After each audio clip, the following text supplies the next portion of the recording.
Hey guys, Lech here with my 2014 Jeep Grand Cherokee, and I'm replacing the oil filter cooler assembly as it cracked, leaked, made a mess in here. I cleaned it up for the most part right now, and I'm gonna be popping in the replacement, but not a standard replacement like this, because what's the point of replacing it with the same thing so it breaks again? I'm upgrading to the Dorman all aluminum structure. This thing is solid, comes with all the seals you need. You just need to screw this on top with a couple of seals, which is simple. Comes with a filter, comes with new gasket filters, screws, everything. It's just the part number. It maybe costs double than the regular housing. Instead of 100, you're paying 200. But it's no more headaches. Should last you probably lifetime of your car. And especially since you got to get all the way in here, remove your upper manifold, lower manifold.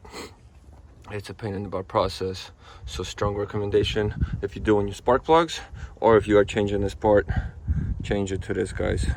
I'll show you how it looks like in a minute installed. I'll give you guys a little preview of what the leak looked like, and yeah, check out the whole video on how to replace this. Hope this video is helpful, but this thing is a no-brainer in my eyes. One thing I mentioned, you have to just screw this one on top. It's just a few screws. Comes with a new filter thing, and they even mentioned here that you need to use 2015 filters now. But the 14 and up, it's already using 14. The 14 filter is for 14 and up, so you should be fine with that.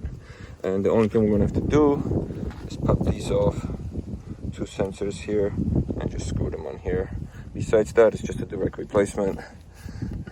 And yeah, thanks for watching, guys. Stay tuned, I'll show you guys the finished product.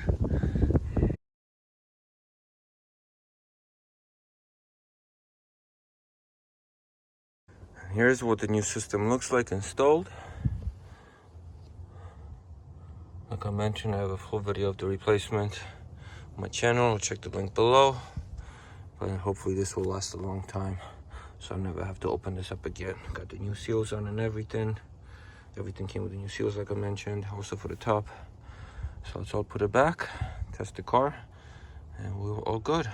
One thing I forgot to mention, if you are doing this project, you are removing the top manifold, get your spark plugs done too if you're over 100,000 miles. Yep.